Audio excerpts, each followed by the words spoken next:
Bismillahirrahmanirrahim. Assalamualaikum warahmatullahi wabarakatuh. Alhamdulillahirabbil alamin. Assalatu wassalamu ala asyrafil anbiya'i wal mursalin wa ala alihi wa ashabihi ajma'in. Yang kami hormati Ibu Kepala Sekolah Ibu Yusmiana SPD, dan yang kami hormati Wakil Kepala Sekolah Waka Humas Ibu Herawati SPD, dan yang kami hormati Ibu CGP Angkatan 11 Ibu Tirayantika, dan yang kami hormati Bapak Ibu Dewan Guru yang telah berhadir di ruangan yang berbahagia ini. Baiklah, pada kesempatan kali ini, hari ini kita bersama di sini untuk mendengarkan diseminasi budaya positif dari rekan guru penggerak kita, Ibu Tirayantika. Tapi sebelumnya saya persilakan kepada Ibu Waka Humas untuk memberikan sedikit kata sambutan. Kepada Ibu Waka, dipersilakan.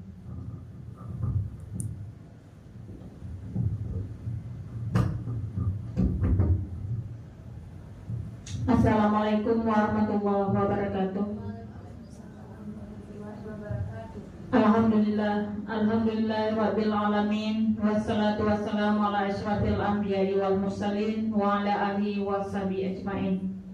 Puji beserta syukur, mari sama-sama kita panjatkan kehadirat Allah Subhanahu wa taala yang telah memberi kesempatan dan kesehatan kepada kita sehingga kita dapat berkumpul kembali pada ruangan yang berbahagia ini. Selawat beriring salam, mari sama-sama kita sajikan kepangkuan Nabi besar Muhammad sallallahu alaihi wasallam yang telah membawa kita dari alam kebodohan kepada alam yang penuh dengan ilmu pengetahuan. Yang saya hormati Ibu Kepala Sekolah Ibu Yusmiana SPD, yang saya hormati Ibu Tirayantika sebagai CGP Angkatan 11, dan yang saya hormati seluruh Dewan Guru yang telah hadir pada ruangan yang berbahagia ini. Baiklah, tujuan kita di sini, kita akan membuka diseminasi guru penggerak Angkatan 11 yang akan diikuti oleh Ibu Tirayantika, salah satu guru SMA Negeri 1 ID. Acara diseminasi ini saya buka. Bismillahirrahmanirrahim. Kami berharap dari SMA selaku guru dan selaku pimpinan di SMA Negeri 1 ini, dengan adanya diseminasi ini dapat membantu kawan-kawan seperjuangan untuk lebih berkarya, untuk lebih maju lagi. Inilah kata sambutan kepada saya. Saya akhiri, wabillahi taufiq wal hidayah. Assalamualaikum warahmatullahi wabarakatuh.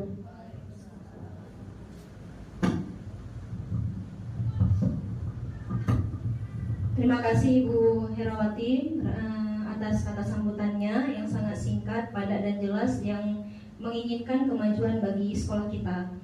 Baiklah, untuk mempersingkat waktu, langsung saja saya persilahkan Ibu calon guru penggerak Angkatan 11 dari sekolah kita, Ibu Tirayantika. Waktu dan tempat kami persilahkan.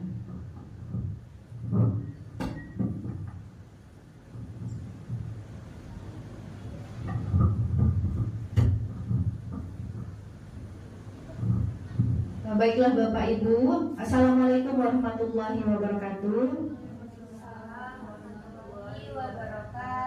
Pertama-tama marilah kita panjatkan puji dan syukur kehadiran Allah Subhanahu wa taala, karena atas berkat rahmat-Nya lah kita dapat berkumpul hari ini di aula untuk mengikuti acara diseminasi budaya positif. Tak lupa salawat beriring salam, marilah kita sanjung sajikan kepangkuan Nabi besar Muhammad sallallahu alaihi wasallam. Semoga kita merupakan umat yang mendapatkan syafaatnya di yaumil akhir kelak. Yang saya hormati Ibu Kepala Sekolah SMA Negeri 1 ID, Ibu Yusmiana SPD. Yang saya hormati Ibu Waka Humas, Ibu Herawati SPDI. Dan yang saya hormati juga Bapak Ibu Guru SMA Negeri 1 ID. Saya ucapkan terima kasih banyak Bapak Ibu karena sudah mau meluangkan waktunya hari ini untuk hadir di aula kita untuk mengikuti acara diseminasi budaya positif. Baiklah Bapak Ibu, mengawali kegiatan kita hari ini, saya mohon untuk pertama sekali supaya kita lebih segar, silahkan Bapak Ibu berdiri berhadap-hadapan dengan rekan di sampingnya. Ayo. Oke, silahkan berdiri hadap-hadapan. Bu Tina boleh dengan Bu Iin berdiri berhadap-hadapan. Di sini, Bu. Nah, oke. Sudah siap Bapak Ibu? Sekarang silahkan Bapak Ibu pejamkan matanya dulu. Seluruhnya pejamkan mata, rilekskan badannya, kemudian tarik nafasnya, tahan sekitar 1 menit, rasakan, kemudian hembuskan. Kita ulangi sekali lagi, masih dalam kondisi mata terpejam, rilekskan badannya, kita tarik nafas, tahan sejenak Bapak Ibu, jangan langsung dihembuskan. Rasakan, ya rasakan desahan tarikan nafas kita, kemudian hembuskan. Sekarang silahkan buka matanya dan pandang rekan kita yang di depan. Silahkan Bapak Ibu berikan senyuman yang paling manis. Tatap mata temannya. Silahkan, ayo. Beneran ditatap mata temannya, ya. Tatap mata temannya. Berikan senyuman yang paling manis, ya. Sudah ditatap Bapak Ibu, jangan selingkuh. Tatap mata lawan di depannya, jangan di sampingnya. Itu namanya selingkuh, ya. Tatap rekan di depannya, pandang matanya, berikan senyuman termanis dari Bapak Ibu. Sudah? Iya, oke. Terima kasih untuk kita semua. Silahkan.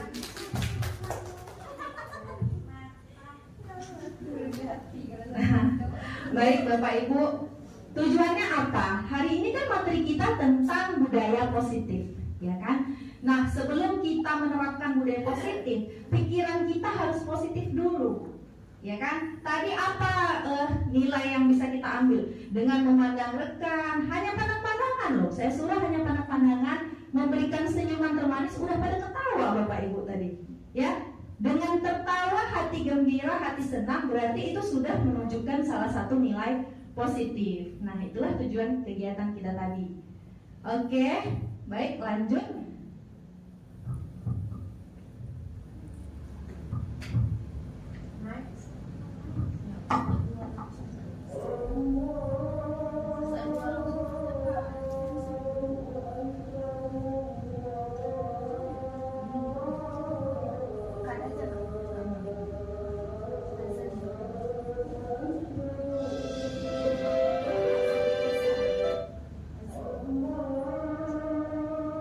Baik Bapak Ibu, kita ini azan sejenak ya.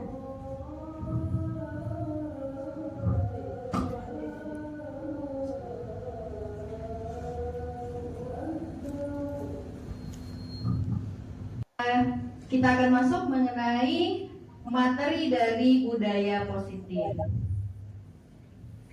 Nah, apa itu budaya positif Bapak Ibu? Mungkin selama ini kita pernah dengar ya, budaya positif. Nah, jadi budaya positif itu merupakan perwujudan dari nilai-nilai atau keyakinan universal yang diterapkan di sekolah. Nah, sebenarnya budaya-budaya positif ini sudah ada kita jalankan di sekolah kita. Cuma mungkin belum secara maksimal. Karena tidak mungkin tidak ada ya, budaya positif sudah kita jalankan di sini. Seperti misalnya setiap pagi kita melaksanakan kegiatan membaca Al-Quran bersama, kemudian salam ya, salam di setiap pagi di depan gerbang. Itu termasuk dari budaya positif. Kemudian, nah kira-kira nih sebelum kita bahas lebih dalam, Bapak Ibu setuju nggak kalau pemberian hukuman itu dapat mendisiplinkan siswa? Setuju nggak? Setuju nggak? Setuju? Oke, kita keep dulu jawabannya. Apakah pemahaman kita selama ini sudah benar ya? Jadi mungkin kita sekarang masih sepakat nih, pemberian pemberian hukuman itu bisa untuk mendisiplinkan siswa. Demikian Bapak Ibu? Iya, untuk saat ini nanti kita lihat apakah pandangan kita itu benar, ya. Kemudian pemberian hadiah itu bisa meningkatkan prestasi dari siswa. Benar nggak? Benar nggak? Dengan memberikan hadiah bisa meningkat prestasi siswa. Benar? Setuju?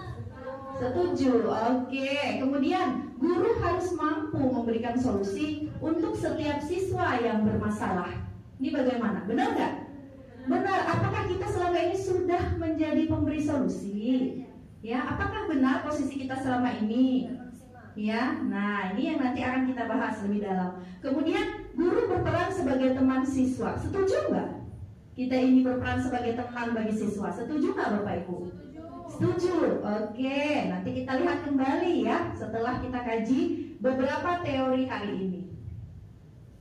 Nah, jadi sebelum kita menerapkan yang namanya budaya positif, kita harus memahami dulu Bapak Ibu konsep inti untuk kita bisa menciptakan budaya positif di sekolah kita. Yang pertama, kita harus paham dulu tentang disiplin positif.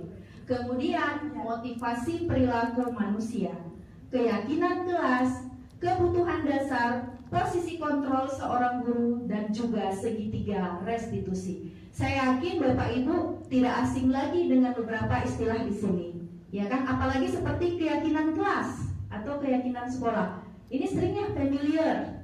Nah, jadi kita akan kaji lagi lebih dalam. Apakah selama ini kita sudah menerapkan proses pembuatan keyakinan kelas dengan benar atau mungkin keliru? Nah, oke. Sekarang silahkan Bapak Ibu tulis di kertas kecil aja. Silahkan Bapak Ibu ambil kertas dan penanya, tulis kecil saja. Tulis hal yang paling berharga bagi Bapak Ibu saat ini. Tulis di kertas kecil aja. Ya, hal yang paling berharga bagi Bapak Ibu tidak boleh direnggut oleh orang lain. Yang paling berharga. Silahkan ditulis apa aja boleh, ya. Karena setiap orang pasti beda-beda nih jawabannya, ya kan? Kecil aja. Setelah ditulis, sudah Bapak Ibu? Nah, setelah ditulis silahkan Bapak Ibu genggam di salah satu tangan. Tulisan tadi silahkan digenggam. Yang belakang kalau sudah siap genggam ya, digenggam ya di salah satu tangan. Oke. Bapak Ibu yang di depan masih menuliskan apa yang paling berharga tidak boleh direnggut oleh orang lain. Sudah Bapak Ibu? Sekarang kalau sudah dan digenggam, silahkan hadap-hadapan lagi dengan rekan sebelahnya. Nah, hadap-hadapan kembali dengan Bu Yopi, mungkin bisa dengan Bu Rifa ke belakang. Nah, silahkan. Sudah berhadapan Bu Kasmadewi dengan Bu Ija. Nah, sudah disimpan tadi hal paling berharganya Bapak Ibu? Sudah belum? Sudah, pastikan ya hal paling berharganya disimpan di salah satu tangan dan genggam erat-erat.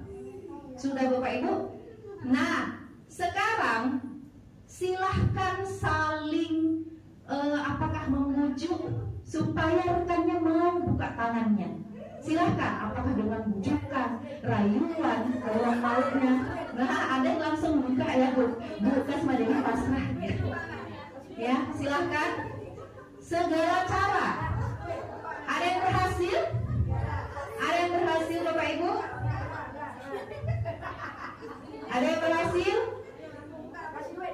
Iya, oke, silahkan kembali duduk. Nah, oke. Nah, Bapak Ibu, maknanya apa? Nah, jadi kaitannya nanti di sini. Tadi ketika saya bilang simpan atau tulis, ya sesuatu yang berharga di dalam tangan, genggam dan jangan kasih buka. Bagaimana caranya? Tapi itu kan hanya instruksi dari saya. Seandainya Bapak Ibu pengen buka langsung kayak Bu Kasmadewi tadi, ya kan? Ada yang larang? Enggak juga. Ada yang bersikeras, udah digelitikin segala macam, disenyumin, dipercandain, dipaksa, enggak juga dibuka. Artinya apa Bapak Ibu? Siapa yang memiliki kontrol atas diri kita? Siapa?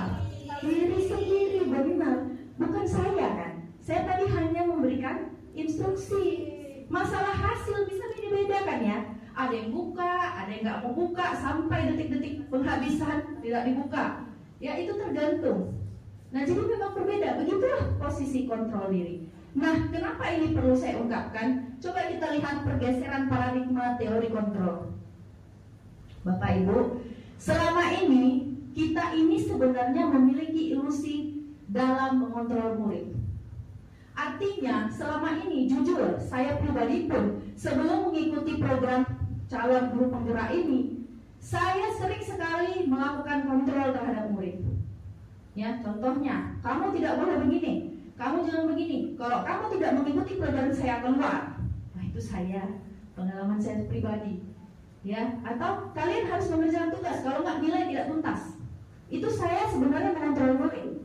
Tetapi dari sisi murid, tidak semua di dalam hatinya itu menerima, Bapak Ibu. Jadi kalau memang dari dalam hatinya nggak mau, ada pun yang berbuat karena terpaksa. Ya, jadi saya menganggap saya yang memiliki kendalinya atas siswa itu salah. Seperti tadi saya bilang, kita nggak bisa mengontrol orang lain. Yang bisa mengontrol orang lain itu atau murid, kita nggak bisa kontrol secara langsung. Yang bisa mengontrol dia dirinya sendiri. Sebagai guru kita hanya mengarahkan. Saya tadi kan mengarahkan ya, hasil kan berbeda ya. Nah itu. Kemudian ilusi bahwa semua penguatan positif efektif dan bermanfaat. Tadi dia dibilang ya, Bapak Ibu tadi setuju ya, kalau pemberian hadiah itu bisa meningkatkan motivasi belajar siswa. Setuju tadi ya, itu kan hal efektif tuh. Tapi kita lihat efek jangka panjangnya. Apabila anak ke depan tidak ada iming-iming hadiah, mungkin dia tidak akan semangat lagi. Berarti pemberian hadiah itu tidak selamanya bagus. Dia malah akan menciptakan efek negatif ke depan. Besok-besok dia berpikirannya hadiah ya. Kalau nggak ada hadiah, nggak mau buat. Artinya tidak ada motivasi dari dalam diri. Jadi itu salah, tidak semua. Tidak semua penguatan positif itu efektif dan bermanfaat. Kemudian, kita juga selama ini menganggap bahwa kritik dan membuat orang merasa bersalah dapat menguatkan karakter. Ini juga tidak tepat. Ya, kalau kita membuat posisi murid merasa bersalah, misalnya seperti ini, kok gitu sih kamu nak, tengoklah, gara-gara kamu ibu dimarahin sama Kepsek. Ini kan menimbulkan rasa bersalah bagi siswa. Ini akan memicu trauma dalam bagi dia, tidak percaya diri. Jadi ini juga tidak bagus. Jadi ini adalah paradigma yang harus kita rubah, pemikiran kita selama ini. Kemudian ilusi bahwa orang dewasa memiliki hak untuk memaksa. Adakah selama ini Bapak Ibu berpikiran demikian? Ya, kita ini kan kalau di sekolah kita lah manusia dewasanya, ya kan, bukan siswa. Adakah Bapak Ibu menganggap, oh kamu kan siswa, itu kan guru, ibu yang ngatur semuanya. Kamu ikut aja. Ada nggak kita selama ini seperti itu? Ada. Iya, masih ada kadang-kadang ya kan. Nah inilah yang harus kita rubah paradigma ini. Ya, oke. Nah kemudian bagaimana seorang bisa berubah dari tadi paradigma stimulus respon kepada pendekatan teori kontrol? Yang pertama kita harus paham Bapak Ibu, kebutuhan kita itu berbeda. Contoh, tadi ketika saya suruh tulis Bapak Ibu hal yang paling berharga, mungkin beda-beda. Ada yang jawab uang, ya Bu Tina tadi tulis uang ya Bu Tina. Nah, itu menurut Bu Tina ya kan. Beda, Bu Tina mungkin lebih kepada kebutuhannya, oh saya uang nih paling utama. Mungkin ibu-ibu yang lain ada tulis beda tadi. Pasti tidak sama. Jadi kita harus menganggap setiap kita ini berbeda, tidak ada yang sama. Kemudian setiap orang memiliki gambaran berbeda, benar. Nggak bisa kita samain. Pemikiran kita, pemikiran dia. Begitu juga dengan cara kita memahami murid.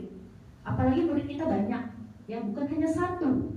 Nah kemudian kita berusaha memahami pandangan orang lain tentang dunia. Ini yang saya maksud tadi. Kita belajar memposisikan diri dong sekali-sekali sebagai murid.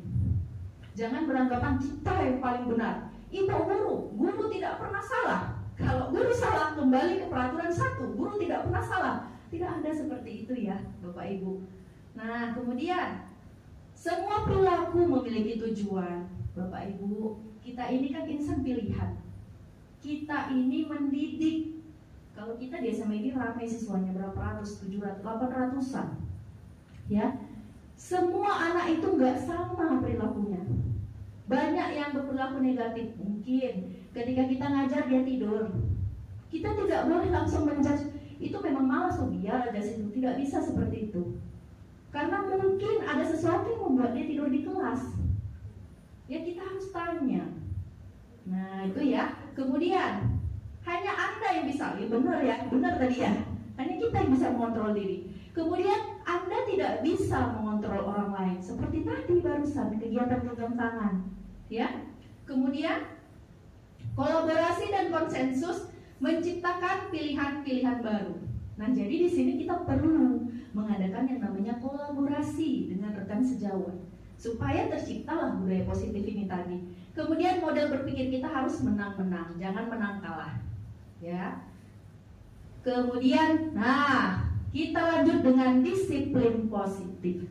Nah, Bapak Ibu, disiplin ini kan kalau sebelumnya kita berpikir kayaknya lebih kepada makna negatif. Negatifnya begini, harus menaati aturan, kaku. Kan seperti itu ya. Padahal sebenarnya disiplin, apalagi disiplin positif, itu merupakan salah satu cara untuk penerapan disiplin yang bertujuan menumbuhkan kesadaran. Ini kata kuncinya. Menumbuhkan kesadaran serta memberdayakan anak untuk melakukan sesuatu tanpa sogokan. Kalau hadiah tadi dah kita masukkanlah ke sogokan ya. Tanpa ancaman. Jadi nggak perlu. Kalau nggak buat tugas nanti nggak ibu tuntaskan, itu ancaman. Saya pun kadang-kadang sebelum mengikuti guru penggerak ini melakukan itu Bapak Ibu. Tapi sekarang saya alhamdulillah sudah sedikit sadar. Ternyata saya selama ini salah, ya. Ataupun hukuman, ya. Yang kalau saya sering begini dulu, yang nggak kerjain tugas itu saya berdirikan di depan jongkok tulis hadap ke dinding. Bagi anak laki-laki kan itu sangat menyakitkan ya. Celana sempit, jongkok, bayangkan aja. Dan ternyata itu salah. Padahal tujuan saya sebenarnya ingin mendisiplinkan, tapi itu salah. Kenapa? Karena disiplin itu poin pentingnya adalah menumbuhkan kesadaran. Dengan anak seperti itu bukannya dia sadar, benci dia sadar. Dendam, benar. Nah, berarti salah saya selama ini. Oke, kemudian untuk apa kita terapkan disiplin positif tadi? Tujuannya supaya anak-anak didik kita memiliki nilai-nilai kebajikan universal di dalam dirinya supaya berkembang. Kebajikan universal apa? Mulai dari beriman dan bertakwa. Saya yakin Bapak Ibu berharap pasti memiliki murid yang imannya bagus, berakhlak mulia, kemudian dia kreatif, bernalar kritis. Itu harapan kita ya Bapak Ibu. Nah, bagaimana ini bisa terwujud? Melalui salah satunya adalah penerapan disiplin positif tadi. Nah, kemudian sebelum tadi kita menerapkan disiplin positif, kita harus sadar dulu, harus tahu bahwa manusia ini ternyata dalam berperilaku tuh ada motivasi yang mendasari dari dalam dirinya. Secara umum ini 3. Yang pertama, menghindari ketidaknyamanan atau hukuman. Contoh nih, Bapak Ibu misalnya datang cepat-cepat nih ke sekolah, takut telat. Kenapa? Nanti kalau telat ditegur kepala sekolah. Itu berarti Bapak Ibu menghindari ketidaknyamanan. Walaupun bukan dihukum Bapak Ibu keliling lapangan, enggak ya kan? Tapi mungkin dengan ditegur kita kan bagaimana gitu. Daripada ditegur cepat aja pergi ah. Berarti Bapak Ibu melakukan sesuatu bukan dari dirinya, masih motivasi eksternal. Karena apa? Menghindari ketidaknyamanan. Ya takut ditegur mungkin. Benar nggak itu dari diri kita? Benar ya, saya pun merasa juga tuh kadang-kadang ya. Oke, kemudian mendapatkan imbalan. Nah, ini anak kita yang tadi kita bilang, ya, kita kasih hadiah. Ini juga tidak bagus. Kenapa? Berarti dia melakukan sesuatu bukan dari kesadaran dirinya, melainkan dari motivasi luar kan, eksternal. Yang bagus itu yang mana? Yang ketiga, kita melakukan sesuatu untuk menghargai diri dan menjadi orang yang kita inginkan. Kalau bagi murid berarti menjadi orang yang mereka inginkan. Kenapa? Misalnya nih, kenapa Bapak Ibu selalu datang tidak telat? Karena saya sadar posisi saya sebagai guru. Saya sadar tugas saya itu yang bagus. Nah, itulah yang harus kita tumbuh kembangkan. Nah, contoh nih, ada contoh kasus yang saya berikan. Iva kurang menguasai pelajaran matematika. Ini banyak nih, bukan Iva aja, saya pun agak kurang suka nih Bapak Ibu ya. Sehingga pada saat pelajaran tersebut berlangsung, dia lebih banyak diam diri atau menggambar di buku pelajarannya. Pada saat guru matematikanya Pak Seno menanyakan pertanyaan Iva, menjadi gugup dan tak sengaja menjatuhkan tasnya dari kursi, serta tiba-tiba menjadi gagap pada saat berupaya menjawab. Seluruh kelas pun tertawa melihat perilaku Iva yang berbicara tergagap dan terkejut tersebut. Pak Seno pada saat itu membiarkan teman-teman Iva menertawakan. Nah, jadi Pak Seno biarin aja nonton si Iva tertawa. Dan yang tergagap dan malu luar biasa.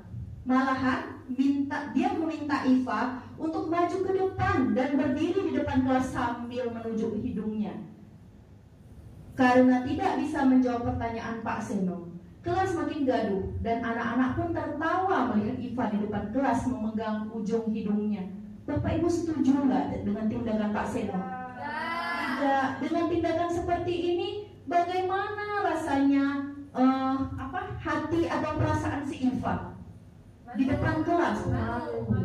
Dan ini Bapak Ibu akan menciptakan trauma terdalam bagi siswa. Ini tolong dihindari. Tidak usah jauh-jauh lah ke siswa. Kita pribadi itu pasti punya trauma sendiri ketika sekolah terhadap guru tertentu, termasuk saya. Dan sampai saat ini sangat melekat. Jadi makanya kita tidak bisa ya memberikan seperti yang tindakan dilakukan Pak Seno. Nah, tindakan Pak Seno ini hukuman atau konsekuensi? Hukuman. Ini lebih bersifat negatif. Kalau hukuman itu dia lebih bersifat negatif. Malah di sini si Iva jadi malu ya. Ini tolong dihindari ya Bapak Ibu. Ini contoh kasusnya. Nah, ini tadi perbedaan antara hukuman, konsekuensi dengan restitusi. Atau secara kita simpulkan seperti ini. Kalau hukuman itu dia tidak terencana, ya, tidak terencana. Misal seperti tadi, kan Pak Seno nggak nyangka kalau si Iva itu bakal seperti itu. Ya, jadi ketika melihat Iva seperti itu langsung dia kasih hukuman, berdiri tunjuk hidung di depan. Itu kan spontan. Jadi kalau spontan itu dia sifatnya berarti namanya adalah hukuman. Bisa berupa hukuman fisik. Kalau tadi itu fisik termasuk juga ya. Yang kan berdirikan depan kelas kan capek. Kemudian psikis, jiwanya juga kena. Apalagi diketawain satu kelas Bapak Ibu. Bagaimana kalau kita di posisi anak? Nah, jadi kita harus bisa memposisikan diri. Kemudian kalau konsekuensi, ini sifatnya sudah disepakati. Nah, bentuk-bentuk konsekuensi ini dibuat oleh pihak guru atau sekolah. Misalnya seperti yang saya terapkan di kelas. Saya selalu bilang ke anak-anak, nah, setiap tugas yang dikerjakan itu, kalau misalnya kamu kumpulnya telat, ibu tetap terima. Tapi, nah begitu ya, tetap kita terima. Tapi makin lama dikumpul, makin banyak nilainya berkurang. Nah, itu adalah bentuk dari konsekuensi. Dan saya ucapkan itu Bapak Ibu di awal pertemuan, awal sekali. Jadi memang sudah disepakati bersama, anak-anak sudah tahu. Tidak kaget lagi. Ketika mereka telat, saya ingatkan kembali konsekuensi itu, iya Bu, tidak ada pemberontakan. Nah, kemudian kalau restitusi, inilah yang bagus dan harus kita budayakan. Kalau restitusi itu proses menciptakan kondisi bagi murid untuk memperbaiki kesalahan mereka, sehingga mereka bisa kembali pada kelompok mereka dengan karakter yang lebih kuat. Nah, nanti di sini kita akan pelajari lagi bagaimana sih penerapan restitusi yang tepat. Nah, ini ya, kita lihat benar konsekuensi atau hukuman. Yang pertama mencatat 100 kali dalam buku kalimat, saya tidak akan terlambat lagi. Ini konsekuensi apa hukuman Bapak Ibu? Hukuman, benar, 100 kali Bapak Ibu. Bukan enak menulis kalimat 100 kali ya. Jadi ini hukuman, benar. Kemudian lari mengelilingi lapangan basket. Ini hukuman apa konsekuensi? Hukuman. Kemudian membersihkan coretan dinding yang dibuatnya. Ini konsekuensi. Karena dia coret, berarti harus ada konsekuensi dari dia coret, bersihin. Dan ini masih positif sih, ya kan? Masih positif tindakan yang kita lakukan dengan dia harus bersihin. Nah, masih positif ya, karena dia buat sendiri seperti itu. Kemudian murid diminta untuk push up. Nah, push up ini berat juga. Ya, ini adalah untuk hukuman. Kemudian berdiri di depan kelas. Nah, gara-gara nggak bisa jawab pertanyaan, berdiri di depan kelas. Ini bagaimana? Hukuman, sama kayak Iva tadi. Kalau Iva disuruh tunjuk hidung, ini berdiri angkat kaki satu, bukan enak Bapak Ibu. Bapak Ibu pernah mengalami ketika sekolah? Pernah. Membekas nggak sampai sekarang? Membekas ya. Membekasnya bukan positif, negatif. Jadi kalau ingat gurunya, dendam kita ya, seperti itu. Nah, kemudian membersihkan WC, hukuman nggak? Hukuman. Lari keliling lapangan karena dia terlambat, iya, konsekuensi. Nah, oke. Kemudian, ini penghargaan yang saya bilang tadi, penghargaan atau hadiah. Itu dia memiliki pengaruh jangka pendek dan jangka panjang. Kalau jangka pendeknya oke lah, bagus untuk saat itu. Tapi jangka panjang, mental anak yang terbentuk adalah mental hadiah. Tanpa hadiah nggak semangat dia. Jadi itu tidak baik. Makanya penghargaan dibilang tidak efektif. Kemudian penghargaan itu bisa merusak hubungan. Nah, hubungan apa? Mungkin kawannya jadi iri. Jadi iri ya kan? Kemudian mengurangi ketepatan, kualitas, mematikan kreativitas, dan itu sifatnya kalau kita bilang menghukum secara tidak langsung. Oke. Nah, sekarang kita masuk ke materi berikutnya mengenai keyakinan kelas. Bapak Ibu pernah dengar istilah ini? Pernah buat di kelas? Ada ya. Apakah selama ini yang Ibu terapkan keyakinan kelas itu sudah dijalani siswa dengan benar? Belum tentu. Ada nggak anak-anak yang melanggar? Ada ya, oke. Kenapa bukan keyakinan tapi kenapa harus keyakinan bukan peraturan kelas? Karena di sini Bapak Ibu, kalau yang namanya keyakinan kelas itu kita buatnya berdasarkan kesepakatan, bukan kita sendiri. Kalau kayak tadi saya bilang, kalau tidak ngerjain tugas di jam Ibu itu tidak boleh ada siswa misalnya yang ngobrol, tidak boleh ada yang main HP, tidak boleh ada begini-begini. Itu saya ucapkan sendiri. Saya ucapkan ke siswa untuk dilakukan, itu namanya aturan. Nah, yang dimaksud di sini kita jangan seperti itu, kita sepakati dengan anak. Biar ide-ide itu datang dari mereka sendiri. Nah, ya. Kemudian prosedurnya itu bisa Bapak Ibu lihat, mulai dari mempersilahkan, mencurahkan ide sampai kepada keyakinan kelas ditempel di dinding. Nah, ini adalah salah satu contoh praktek pembuatan keyakinan kelas yang sudah saya terapkan. Silahkan menyaksikan.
Meminta izin ketika keluar kelas. Ya benar. Meminta izin ketika keluar kelas. Oke. Kemudian ini udah. Keempat dia mengikuti pembelajaran dengan tertib ya. Yang keenam mengikuti pembelajaran dengan tertib. Oke.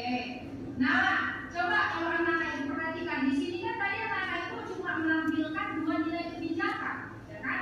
Disiplin dan saling menghargai. Boleh nggak ibu tambahkan lagi nilai kebijakan, kewajiban kebijakan, nilai kewajiban yang lain? Ibu mau tambahkan nilai kebajikan, keimanan dan ketakwaan terhadap Tuhan Yang Maha Esa dengan cara berdoa sebelum dan setelah pembelajaran. Boleh? Boleh. Nah, nanti berarti ada poin berdoa sebelum dan sesudah. Nah, sekarang silakan nak tempelkan kata-kata ini tadi, tempelkan di sini. Nah, terjadi ya. Nah,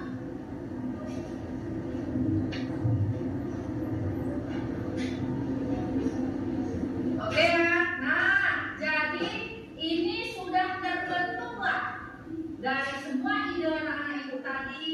Kita kelompokkan nilai kebajikan apa yang muncul, yang ingin kita terapkan, kemudian kita buat dia jadi kalimat positif sehingga terbentuklah keyakinan kelas kita. Jadi ada berapa poin tadi? Ada 7 poin, ya kan? Nah, ibu ulangi keyakinan kelas kelas unggul. Yang pertama menjaga kebersihan kelas, kemudian makan dan minum di jam istirahat, kemudian meminta izin ketika keluar kelas, mengikuti pembelajaran dengan tertib, menggunakan HP jika diperlukan, datang tepat waktu dan berdoa sebelum dan sesudah pembelajaran. Ya, jadi alhamdulillah hari ini kita sudah berhasil menyelesaikan atau membentuk keyakinan kelas kita. Ke depan anak-anak itu harus menaati yang namanya keyakinan kelas ini supaya tercipta apa tadi? Tercipta suasana kelas yang kondusif, ya kan? Kalau ada satu kelas, ada gangguin kawannya, ada yang main HP, ada yang makan-makan ketika guru memberikan pembelajaran, ini kan nanti suasana kelas jadi tidak menyenangkan, ya kan? Makanya kita bentuk yang namanya keyakinan kelas. Oke, Bapak Ibu. Berarti jawabannya saja Iya, baik. Nah, jadi itu adalah contoh praktek dari keyakinan kelasnya. Nah, jadi Bapak Ibu bisa melihat di situ begini.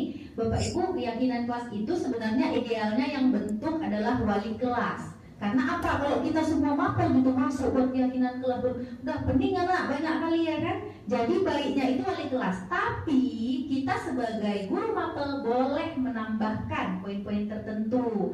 Nah, seperti tadi saya ada tambahkan itu karena dari ide anak-anak tidak ada yang memunculkan dimensi keimanan dan ketakwaan. Jadi boleh kita tambahi sebagai guru mapel. Yang penting kita tidak mengurangi keyakinan kelas yang sudah anak-anak buat dengan walinya. Itu tidak boleh, jangan kita kurangi. Mereka sudah sepakat tuh. Masa kita kurang-kurangi? Tapi boleh kita tambah.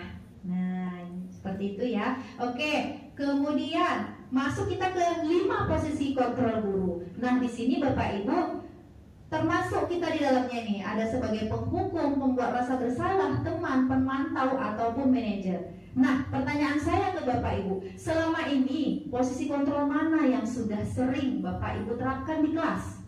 Yang mana? Pembuat rasa bersalah, Bu Rija. Kemudian yang lain, pernahkah Bapak Ibu bertindak sebagai penghukum? Sering, ada yang sesekali. Bu Tina sering ya Bu Tina. Oke, kemudian adakah Bapak Ibu yang bertindak sebagai teman? Ada. Iya, kemudian sebagai pemantau ataupun manajer. Nah, Bapak Ibu, di 5 posisi kontrol ini mana yang paling ideal untuk diterapkan? Yaitu posisi sebagai manajer.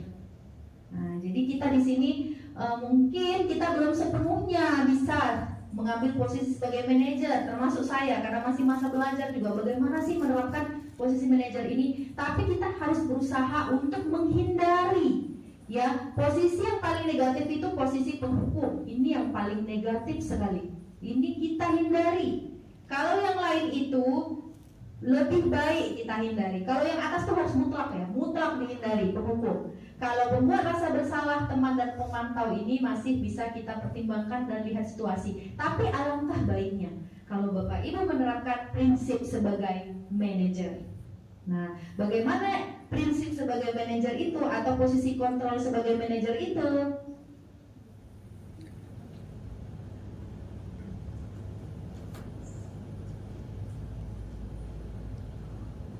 Baiklah Bapak Ibu, yang pertama posisi sebagai penghukum. Kenapa tidak boleh? Nah, penghukum itu Bapak Ibu, ciri-cirinya kita menghardik, menunjuk, berkaca pinggang, membentak siswa. Nah, jadi ciri-ciri penghukum itu seperti itu. Hei, Sianu, Siani, kok begitu kamu? Nggak boleh begini. Itu termasuk kita posisi penghukum. Kok begitu kamu buat? Itu menghardik ya. Itu termasuk posisi penghukum. Atau kita dalam bentuk hukuman fisik. Apakah kita suruh push up? Apakah kita suruh berdiri kaki satu? Itu termasuk kita posisi penghukum. Efeknya apa Bapak Ibu? Lihat, anak menjadi pendendam. Mau Bapak Ibu didendamkan oleh anak-anak? Mau? Tidak, saya juga nggak mau ya. Ternyata menyimpan rasa dendam anak itu walaupun tidak dia ungkapkan sekarang. Yang namanya dendam itu bisa sampai masa depan. Ya Bapak Ibu, jadi baiknya dihindari. Kemudian dia pasti nggak suka sama kita Bapak Ibu. Bapak Ibu sendirilah pengalaman kita di sekolah. Termasuk saya kan nggak suka gurunya, nggak paham saya pelajarannya. Walaupun gurunya pintar Bapak Ibu. Ya kenapa? Ketika dia masuk kelas saya sudah, dia mulai masuk. Cukup malas. Hati saya sudah menolak. Kalau hati siswa sudah menolak kita, yakinlah sehebat apapun kita, bagaimanapun cara kita menyampaikan, mereka tidak akan menerima. Ya, walaupun dia diam aja di kelas, tapi di dalam hati dia tidak menerima, tidak ikhlas, ya ini juga tidak akan berhasil.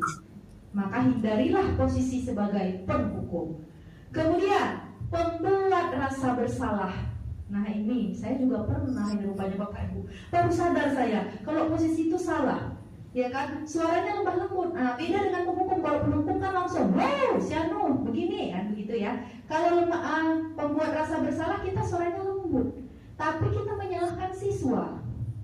Nah, contoh nih, nak kenapa gitulah dibuat, tengoklah gara-gara kamu kan, ibu udah dimarahi ibu kepsek nih, tolonglah kalian jangan ribut, ibu jadi kena marah. Lembut suara kita kan, tidak menghardik kan, tapi kita menyalahkan siswa nggak di situ? Kita menyalahkan siswa dan ini nggak boleh. Kenapa? Dampaknya siswa jadi merasa bersalah. Kemudian rendah diri, menarik diri. Jadi dia nggak pede lagi karena apa? Merasa bersalah dengan ibu itu.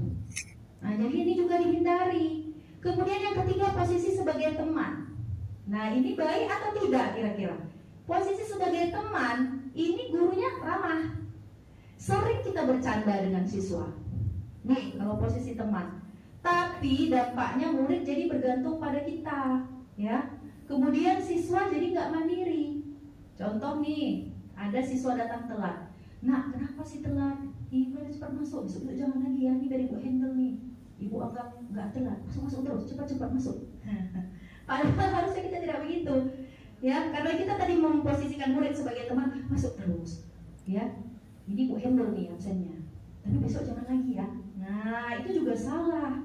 Dia jadi bergantung sama kita dong. Besok kalau bukan kita yang berdiri di piket, dia bagaimana? Kan tidak mandiri ini anak. Nah, jadi ini juga dihindari ya Bapak Ibu. Kemudian posisi pemantau. Nah, kalau pemantau nih, dia nada bicara dan ekspresi datar, ya. Kita biasanya kalau posisi pemantau ini kita menggunakan yang namanya catatan khusus. Nah, ya catatan khusus. Misal si A nih kita lihat, oh hari ini dia tidak buat tugas, besok kita mantau.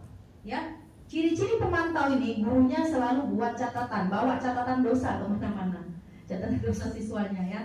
ada dampaknya juga rupanya.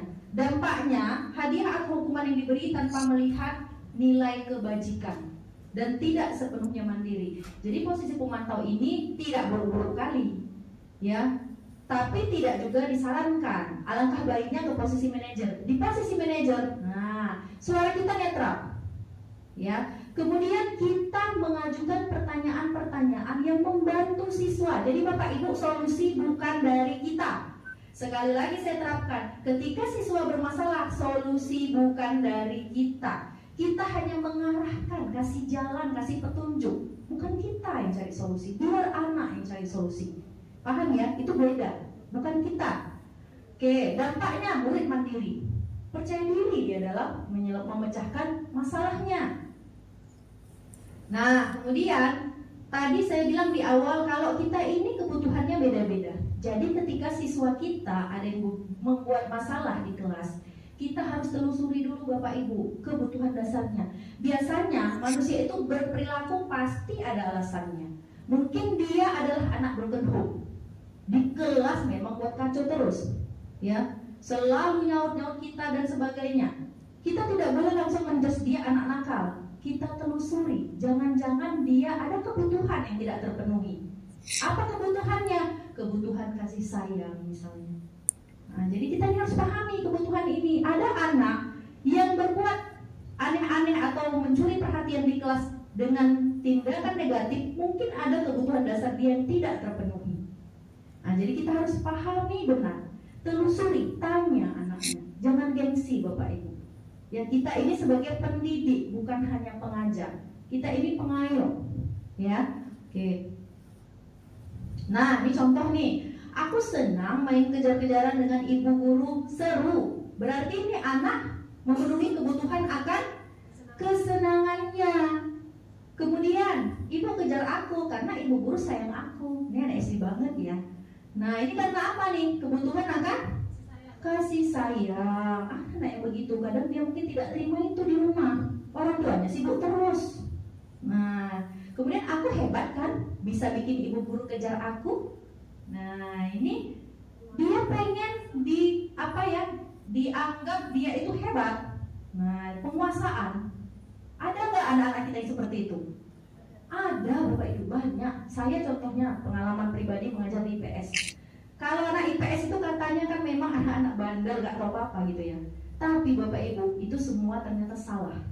Ketika anak yang dianggap bandel dan malas ini bisa menyelesaikan pekerjaan, kita bilang dia gitu kan hebat, kayak gini keren bisa. Oh, dia makin semangat Bapak Ibu. Baru saya sadar, oh itu sering ya Bu Sarah di IPS kita sering temuin ya anak-anak seperti itu. Tidak bisa dikerasi Bapak Ibu. Makin kita kerasi, makin. Tidak bisa juga kita biarin aja, yang mau belajar ya enggak bisa kita seperti itu sebagai pendidik. Ya. Observasi yang saya perhatikan dari guru-guru, itu banyak guru yang ketika ada siswa yang seperti itu dia open. Biar aja mau belajar enggak, saya urus yang mau belajar aja. Tak boleh seperti itu Bapak Ibu. Kita harus telusuri. Mungkin ada kebutuhan dasar dia yang tidak dipenuhi. Contoh yang saya bilang tadi, ketika kita puja-puja, ini baru hebat, bisa loh dia begini. Senang kali dia Bapak Ibu. Besok dia duduk paling depan pada saat jam pelajaran saya. Anak yang dikenal sama guru luar biasa, bermasalah sama beberapa guru. Ini pengalaman pribadi. Ya, oke. Kemudian aku bosan belajar mewarnai terus di dalam kelas. Ini kebutuhan akan apa? Kebebasan. Nah, makanya kita nggak boleh menonton loh. Mengajar itu tidak harus dalam kelas. Bapak Ibu, ini harus kita ingat ya. Mengajar itu tidak harus diam, duduk, tenang siswa di dalam. Boleh dengan suasana kelas yang riuh. Bukan berarti gaduh tidak ada makna ya. Jadi jangan Bapak Ibu berpikir, kelas sebelah ribut kali ya. Gimana gurunya? Ada guru di dalam tapi ribut. Pandangan Bapak Ibu berarti masih kolot. Pembelajaran saat ini silahkan berkreasi. Boleh di dalam kelas, boleh di luar. Suasana gaduh dalam kelas itu biasa. Yang jangan gaduhnya karena siswa kita bertengkar. Nah ini, jangan mindset kita zaman dulu. Kalau zaman dulu kan kita duduk tenang gini ya, dengerin guru dari A sampai Z. Sekarang tidak lagi. Silahkan biar anak-anak itu berkreasi. Nah jadi boleh ya, jangan kaku seperti ini kaku nih. Kasihan anaknya. Ya, jadi berikan kesempatan mereka untuk mengeksplor lebih dalam dengan belajar di luar. Oke. Nah, kemudian yang terakhir adalah segitiga restitusi. Nah, tadi restitusi kan merupakan salah satu solusi untuk memecahkan masalah siswa. Kenapa disebut segitiga restitusi? Karena dia ada 3 tahapan, Bapak Ibu. Yang pertama disebut tahapan menstabilkan identitas. Jadi ketika anak salah, jangan langsung kita judge. Ya, kita sadarkan dulu dia dengan cara apa? Bilang seperti ini. Setiap orang pasti pernah melakukan kesalahan, Nak. Atau kamu bukan satu-satunya yang pernah kayak gitu kok. Jadi anak pede nih untuk bercerita. Bayangkan seandainya anak udah diintimidasi duluan, berani gak dia cerita ke Bapak Ibu keluh kesahnya? Tidak. Jadi posisi menstabilkan identitas ini tujuannya supaya membuat anak nyaman dulu dengan kita, baru dia mau cerita, Bapak Ibu. Ya. Kemudian posisi yang kedua, validasi kebutuhan. Tanya, dia buat kayak gitu pasti ada alasan, ya kan? Kemudian setelah itu baru kita sadarkan, tanyakan keyakinannya tentang nilai-nilai apa yang sudah disepakati di kelas, apa yang kamu langgar, seperti itu. Nah, ini contoh penerapan segitiga restitusi yang sudah saya buat. Silahkan menyaksikan.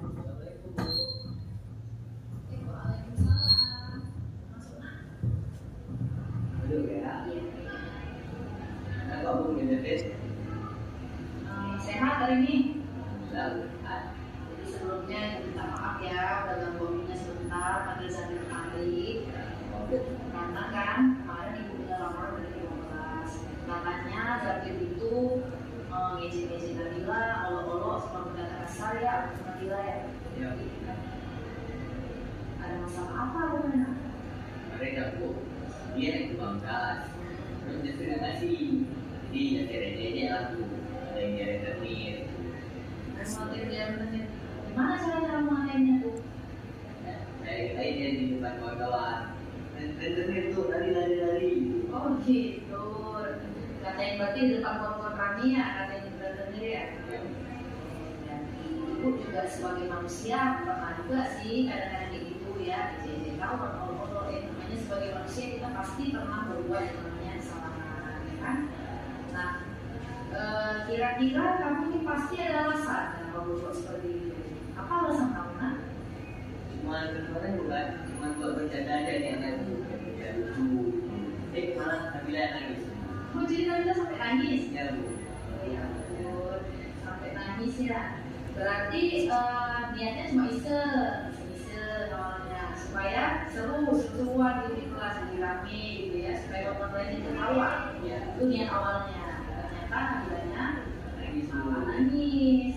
Nah, kira-kira menurut Zafir yang Zafir lakukan kemarin itu tindakan yang baik juga? Pasti aku udah. Dan itu juga enak dalam bulan ini, ya kan? Jadi apa yang kamu rasakan pada saat itu ketika melihat Nabila nangis? Artinya gak enak dia rasa bersalah.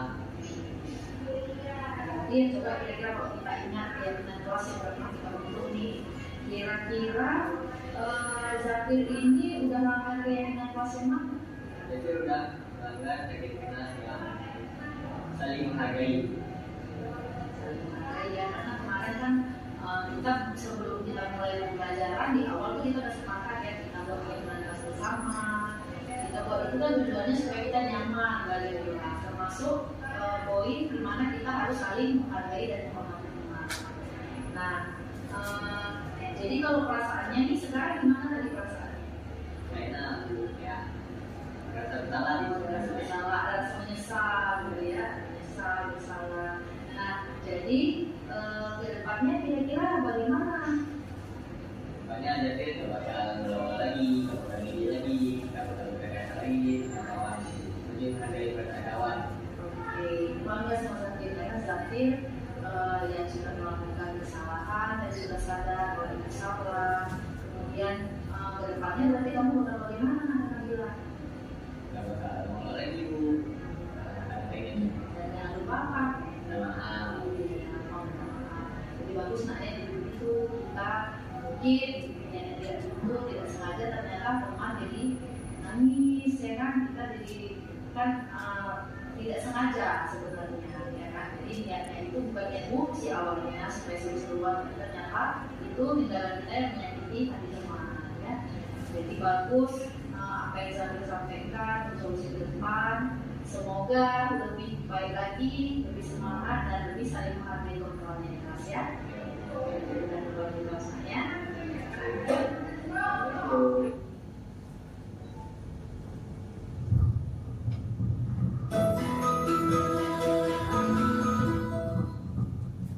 Baiklah Bapak Ibu, itu contoh dari bagaimana kita melakukan restitusi terhadap siswa. Jadi mungkin Bapak Ibu yang sebelumnya cuma tahu teori, dengan video yang barusan saya sajikan tadi, semoga bisa menjadi inspirasi. Oh begini loh cara menangani siswa. Dan Bapak Ibu percayalah, saya pelan-pelan sudah menerapkan segitiga restitusi di kelas. Dan kalau dibilang berhasil nggak Bu? Belum berhasil 100%. Tapi contoh nih, ketika siswa tidak mengerjakan tugas, kalau dulu saya murka kali Bapak Ibu.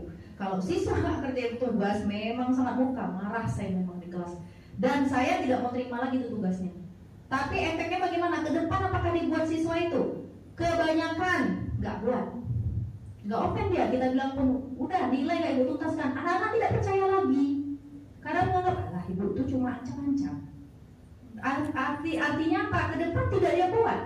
Sekarang setelah saya mengenal segitiga restitusi, saya coba terapkan di beberapa kelas, khususnya kelas-kelas yang sering bermasalah, yaitu kelas IPS.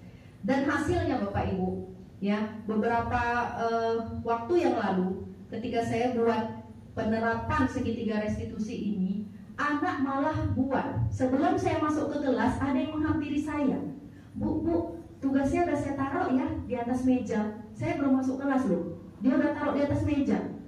Dan anak ini termasuk anak yang gawat darurat Bapak Ibu. Ketika kelas 10 saya masuk juga di kelasnya. Waktu itu mata pelajaran PKWU. Ya, setiap praktek gak pernah bawa, apapun tak pernah dia buat. Ketika kelas 12 ini saya masuk kembali mengajarkan akuntansi di situ. Ketika dia gak buat tugas, saya gak marahin. Saya gunakan segitiga restitusi tadi. Dan dia cari sendiri solusinya. Ya Bu, saya ke depan akan buat, akan begini. Oke, ya udah nanti biar Ibu lihat ya apa benar dan jadi ditepati. Seperti itu saya bilang, dan ditepati. Belum lagi kita masuk kelas, sudah dia bilang, Bu, udah saya kumpul Bu ya di meja guru. Bangga saya Bapak Ibu. Ketika saya cek, dan yang lain saya tagih tuh ada lagi nak yang kumpul.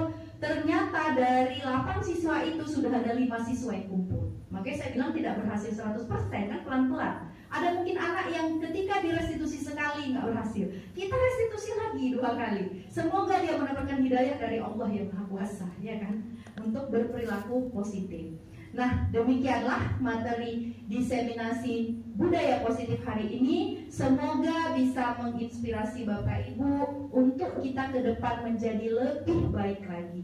Sekian dari saya, mohon maaf apabila ada salah-salah kata. Wabillahi taufiq wal hidayah. Assalamualaikum warahmatullahi wabarakatuh. Saya kembalikan kepada Ibu Moderator, Ibu Rica.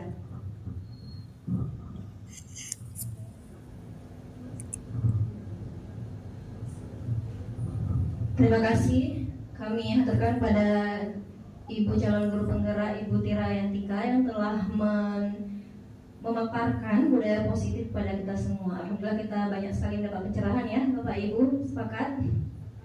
Baiklah, mungkin di antara Bapak Ibu masih ada ganjelan di hati atau ada pertanyaan atau mau menanggapi pemaparan dari Ibu Tira, kami persilakan. Mungkin ada yang mau bertanya? Ibu Ismail, silakan. Baik, terima kasih. Assalamualaikum warahmatullahi wabarakatuh. Jadi ini saya mau bertanya terkait penerapan segitiga restitusi.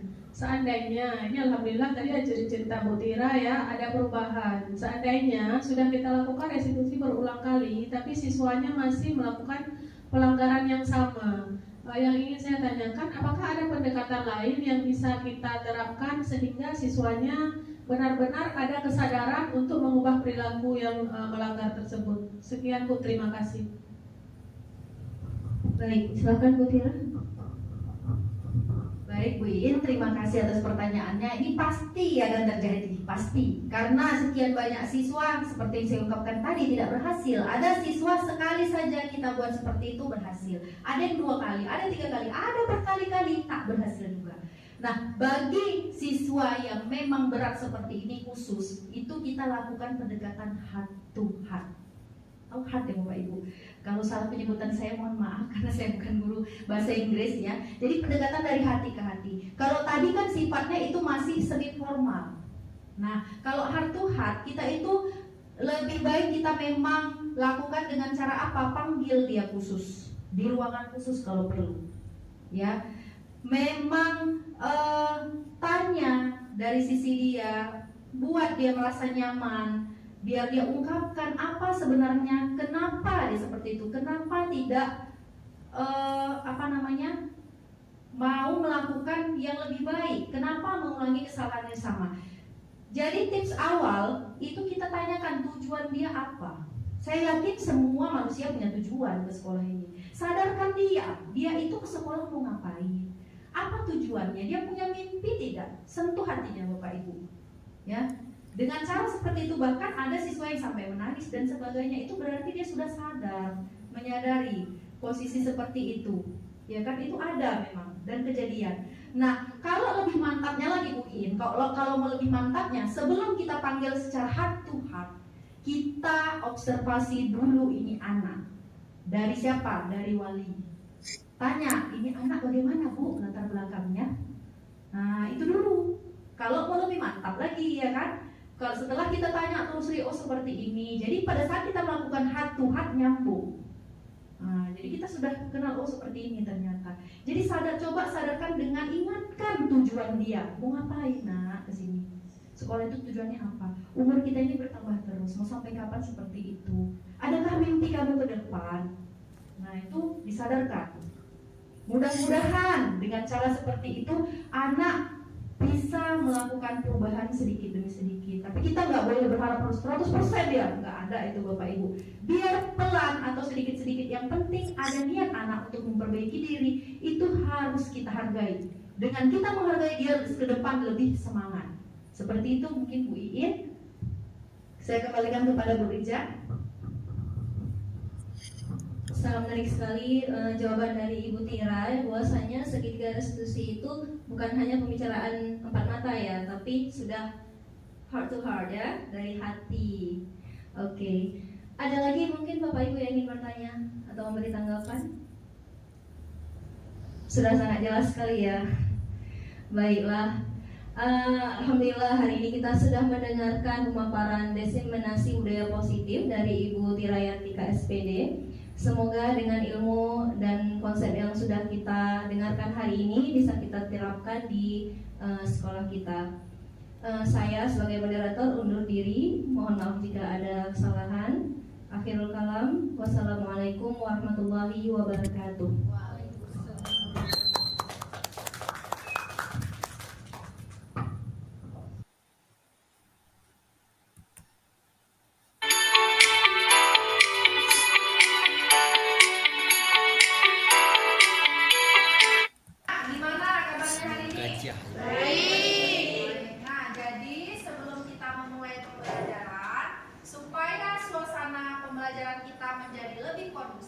Baiknya kita membentuk yang namanya keyakinan kelas atau kesepakatan kelas.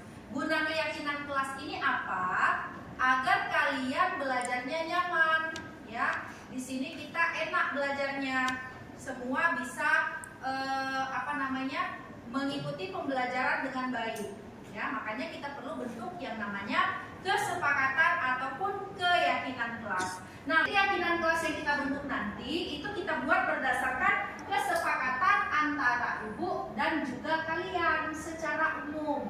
Kesepakatan berarti kalian semua memberikan ide dan kita menyetujui secara bersama. Itulah yang dinamakan kesepakatan kelas. Sudah paham? Sudah.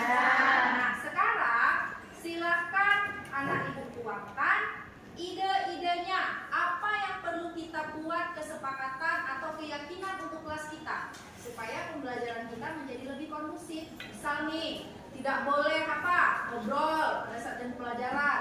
tidak boleh makan atau minum. Nanti di antara nilai-nilai ini kita akan kelompokkan nilai kebajikan mana ya yang kita akan jalani ya. Jadi dibagikan, tolong nak dioper ya satu orang. Silakan anak-anak ibu tulis ide kesepakatan atau keyakinan kelas apa yang mau kita terapkan di kelas 12 unggul. Silakan semua ditulis. Yang sudah selesai tulis di sticky note, nanti tempel di sisi sebelah sini nak ya. Silakan ditempel. Ayo mulai.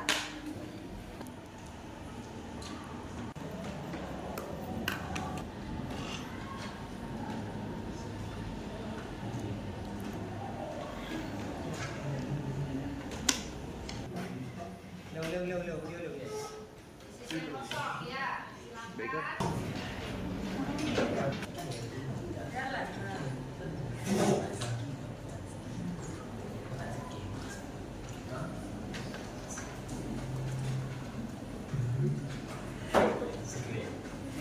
Oke nak, jadi kalian tadi sudah menempelkan ide-ide yang akan kita tuangkan menjadi keyakinan kelas atau kesepakatan kelas kita. Nah, sebelumnya anak-anak ibu coba perhatikan di slide. Di situ nanti kita ide-ide ini atau ide-ide keyakinan ini akan kita kelompokkan, ya, kelompokkan ke dalam nilai-nilai kebajikan universal, ya kan? Seterusnya nanti kita akan kelompokkan nih ide-ide anak ibu, karena ini kan banyak nih, tidak mungkin semuanya kita tuangkan, mungkin nanti ada mirip-mirip, ya kan? Nah sekarang kita kelompokkan, jangan main HP saat jam pembelajaran. Iya, ini juga nilai kebajikan disiplin. Kemudian menghargai pendapat satu sama lain, ini kebajikan yang mana? Saling menghargai. Nah, di sini berarti dimensi yang kedua adalah saling menghargai. Jadi di antara semua ide-ide oke, dari nilai kebajikan ini sekarang kita akan bentuk kalimat positif supaya bisa kita tuangkan ke dalam keyakinan kelas ya. Kalimat positifnya yang pertama tadi, kami akan menjaga kebersihan di dalam kelas. Berarti kalimat positifnya yang pertama menjaga kebersihan kelas. Menjaga kebersihan kelas. Kebersihan. Kemudian keluar masuk kelas tanpa alasan. Di mana ini kita bentuk kalimatnya? Itu tidak boleh. Itu kalimat negatif yang ada tidaknya ya. Kita buat dalam bentuk kalimat positif. Meminta izin ketika keluar kelas. Meminta izin ketika keluar kelas. Iya benar. Meminta izin ketika keluar kelas. Oke. Kemudian ini udah. Keempat dia. Kemudian mengikuti pembelajaran dengan tertib ya. Yang keenam, mengikuti pembelajaran dengan tertib. Oke. Nah, coba kalau anak-anak ibu perhatikan di sini kan tadi anak-anak ibu cuma menampilkan dua nilai kebijakan, ya kan? Disiplin dan saling menghargai. Boleh nggak ibu tambahkan lagi nilai kebijakan, nilai kebajikan yang lain? Boleh. Ibu mau tambahkan nilai kebajikan, keimanan dan ketakwaan terhadap Tuhan Yang Maha Esa dengan cara berdoa sebelum dan setelah pembelajaran. Boleh? Boleh. Nanti berarti ada poin berdoa sebelum dan sesudah. Nah, sekarang silakan nak tempelkan kata-kata ini tadi, tempelkan di sini. Nah, udah jadi dia. Nah,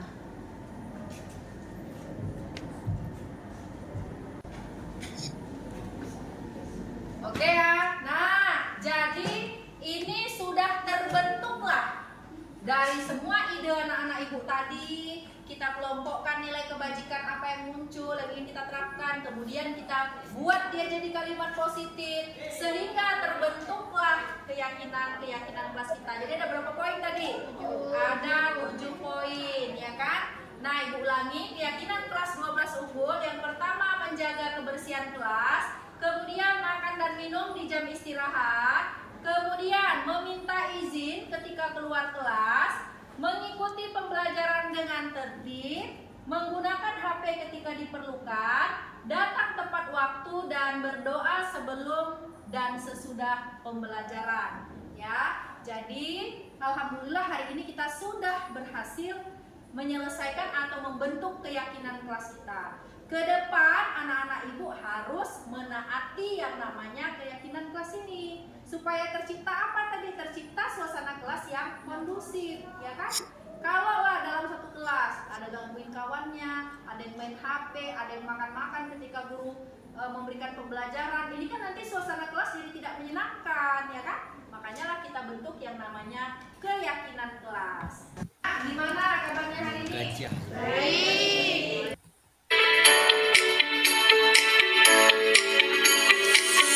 Assalamualaikum warahmatullahi wabarakatuh. Saya sangat senang dan bersemangat karena ikut terlibat dalam proses penyusunan keyakinan kelas. Menurut saya, keyakinan kelas sangat penting karena bisa menumbuhkan rasa tanggung jawab, disiplin, dan saling menghargai. Dengan adanya keyakinan kelas, saya merasa lebih nyaman dan mengikuti pembelajaran. Terima kasih Bu Tira sudah melibatkan kami dalam pembelajaran keyakinan kelas. Wassalamualaikum warahmatullahi wabarakatuh. Assalamualaikum warahmatullahi wabarakatuh. Assalamualaikum warahmatullahi wabarakatuh. Saya sangat senang karena Bu Tira melibatkan saya dan kawan-kawan dalam pembuatan keyakinan kelas. Dengan adanya keyakinan kelas, saya lebih termotivasi dalam menjaga disiplin dan merasa lebih bertanggung jawab terhadap ketertiban kelas. Terima kasih Bu Tira. Assalamualaikum warahmatullahi wabarakatuh. Assalamualaikum warahmatullahi wabarakatuh. Saya